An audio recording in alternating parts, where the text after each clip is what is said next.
Minnesota Congressman and former 2024 Democratic presidential candidate Dean Phillips joins me. Good evening, sir. And the vice president is going to the border in the next day or so.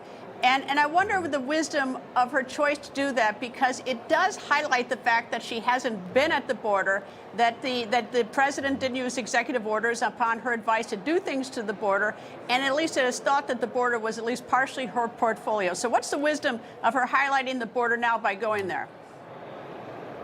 Well, Greta, first of all, great to be with you. And yeah, it's a responsibility to go to the border. I've been there twice in a bipartisan fashion. I was appalled. I don't think any American who would take a moment to actually see what is occurring there would be pleased. And my hope and expectation is that whether it's President Trump or when Vice President Harris goes to the border, that they see what's really going on, that nothing's sugar-coated. They see how poor our infrastructure is, our ports of entry, how understaffed our Border Patrol agents are, and what we really need to do. And I mean, I'm totally in agreement. That's a great idea to go and see it. I mean, it's a great idea. And, a lot of people have gone to the border in a bipartisan fashion. A lot of, candidates have gone to the border. But the problem that she has from a purely strategic point of view, it seems to me, since the border is being hung around her neck, the last thing she wants to do is to put a spotlight on the fact that she hasn't done anything on the border. That's what I think is strategically how unwise it is. No, and I hear you. And the truth is, I think I speak for many in my party. We had hoped that President Biden and Vice President Harris would have prioritized this issue well before they actually did. That's reasonable, but I'm glad she is going. Look, at all of politics is optics. The key is, what do you learn, and then what are you going to do about it? And I do believe now both parties have acknowledged that we do have a crisis, that a fundamental responsibility of the President of the United States of America is to ensure our national security, and that means our borders. So I hope it's a visit in which she learns, and most importantly, that it affects her policy, because that's what we need to do. And I remind everybody watching right now, we had a border solution right in front of us, the House and Senate. It is President Trump, former President Trump, that undermined that. Well, disappointing, surely my colleagues, but also, Greta, a lot of Republicans were deeply disappointed.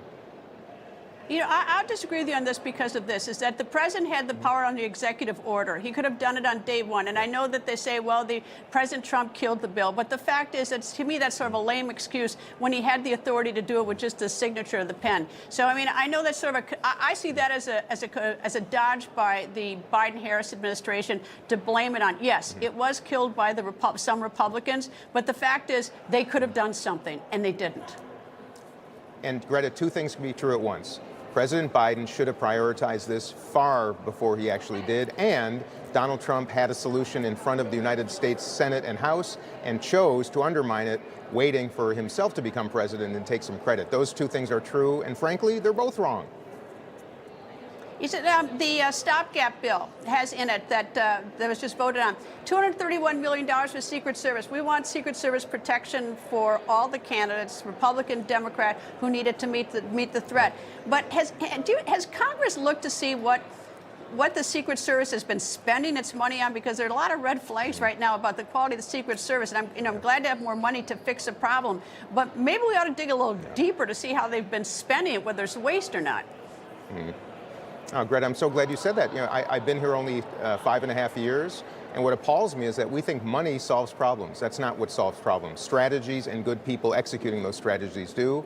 Congress spends so much time raising money, fighting one another, and conducting nonsensical business that we actually fail to do what you just said, which is to investigate the strategies of our agencies, in this case, understanding the failures of the Secret Service and what needs to change, and then resourcing it accordingly. Too few members of Congress are here to solve problems, and that's exactly what needs to be done. And I just hope in the future, people watching will send people to this institution who are here to do the real work, work together, identify what's wrong, and most importantly, solve it, not just with money, but with good people and good ideas. So it's broken. Congress is broken. I mean, I know you're not running again, but is that one of the reasons you're leaving? It's broken, you can't get things done? Yeah, well, I have to say, Greta, some of my dearest friends here are my Republican colleagues. Many of us on both sides of the aisle want to solve problems. We want to do so with common sense solutions. But our political system right now is not rewarding anybody who gets out of line, who disappoints leadership, or who actually has a profound solution that will solve the problem. Because if one party doesn't own it, they'll try to undermine it. And that's true on both sides. And that's, yes, I'm disappointed, but I don't want to say it's one party or the other. There's a cultural problem here.